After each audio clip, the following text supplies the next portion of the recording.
Dad's death. Explain the situation that led to him unexpectedly passing.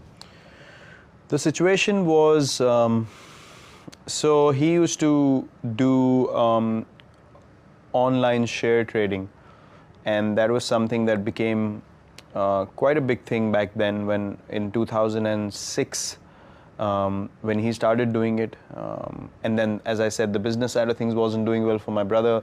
The house was on rent, and then his online share trading account suddenly crashed. So one transaction went really bad, and all the transactions that he'd done before that and whatever he had accumulated sort of went down in a go. So he really the amount of stress it brought onto him mentally was huge. So he had a stroke. He had a clot form in his brain.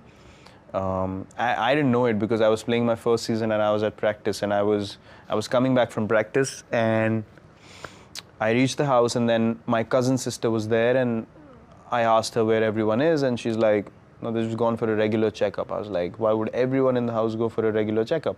This doesn't seem right. Why is she the only one sitting at home? So I asked her where they are. She told me they're at this place, and I was like, take me there. So we went there, and then I saw him. And then I saw him, in a situation that I'd never seen him before. And What was the situation?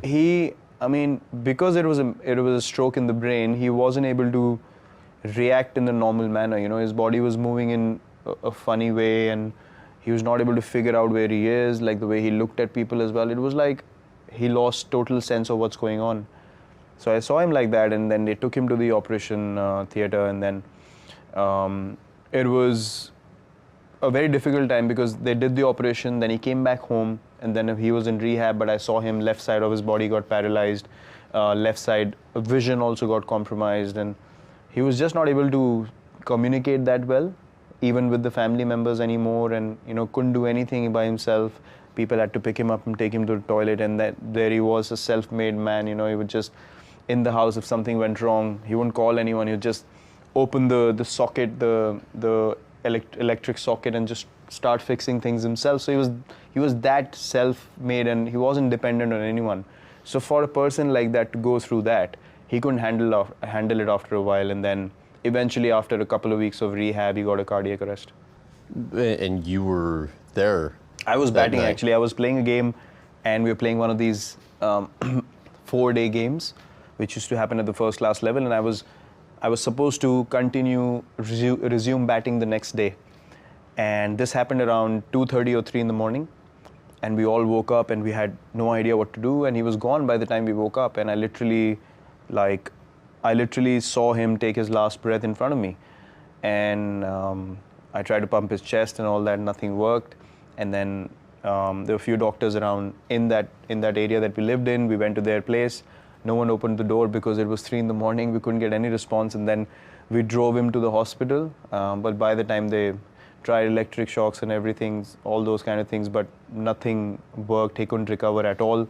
So my sister and my brother and my mother, they all broke down, and funnily enough, I couldn't cry at all.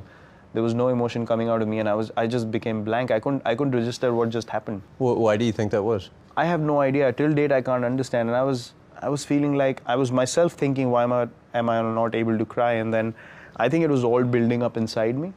So when we came back, and everyone, all the relatives came in to sort of, pay their condolences and stuff like that. And then I called my coach in the morning, and I told him what had happened. And then he asked me, what do you want to do? I said, I want to go and play.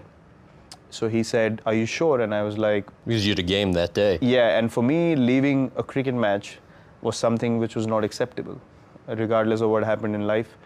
Not going to a match was not an option I ever had, or I couldn't register that option in my mind. So I said, I'm going to go. And he said, okay, if that's your decision, go ahead. So I left the house. I hadn't cried at all, nothing, no emotion. And my family was actually feeling a bit nervous looking at me because I was showing no emotion, and everyone was like, crying, and they were emotional. And then I went to the game, and I picked up a friend of mine again, and I told him what had happened. He thought I was joking. He didn't believe me. We kept going. We reached the stadium, and when we reached the stadium and I sat in the change room, and he told everyone what had happened. So when everyone came around me to tell me, we're sorry for you, and that's the time I really broke down, and that's the time all that emotion came out, and I don't know why. The strangest part of the whole story to me was that night when you called your coach back and you were upset. He was surprised that you weren't upset about what he would have thought it was about. You were upset about your performance in the game. I was upset because the umpire in the game made a wrong decision, and he gave me out when I wasn't out.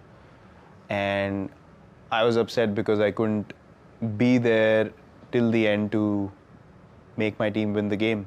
And I was really upset about that. So yeah, in the evening he was surprised to know that I was actually talking about that. Especially now, many years removed from having gone through that, how do you think your father's passing affected you? Now I feel like it was probably the most impactful thing that happened in my life. Because I remember that day, I came back from the game. After I got out, I came back to do the cremation and all the rituals that follow. And I remember telling my brother specifically that I am going to play for my country, and I am going to play this game at the highest level, and there's nothing else in life that can distract me anymore. Because it was my father's vision as well. He wanted me to, play at the highest level, and he was really, really keen on me playing at the highest level as well. So I remember making that promise to my brother, and then everything in life became second priority after that incident, and cricket was the first priority. The change I saw in Virat after that day when he decided to go for that match, that after our dad passed away, I suddenly found after that he was a completely changed person in terms of his decision making. That was the day when I realized that that he's going to go there. He's going to achieve whatever he wants to, and he's dedicated. He wants to do that for our dad now. Yet it wasn't immediate that the success came after that, right? I mean, you kind of for a couple-year period of time started struggling. In what ways did you begin to get careless off the field? So the thing is that the incident happens in your life, and then you move on with it. You don't know the kind of motivation it registers in your heart. I always knew that nothing else can distract me from achieving my goal, but the immediate distractions were too many. Traveling to other countries, going out, regularly, having drinks with friends, and just not being that focused. But the one thing that remained constant was every time I was down, every time I hit rock bottom, somehow I was able to put everything aside and say, right, I'm going to work hard and I'm going to get back up. So it's not like I made a promise that I'm never going to fall down. Obviously I was going to fall down. That's life. That is always going to happen in sport and life. But the ability to come back again and again made me realize that that incident was the one incident that helped me become mentally so strong that I could, even if I was distracted, because I'm human, I will make mistakes. But the ability to come back up became so much more stronger. And right now I feel so grateful that I could get that strength from such a bad time in my life as well.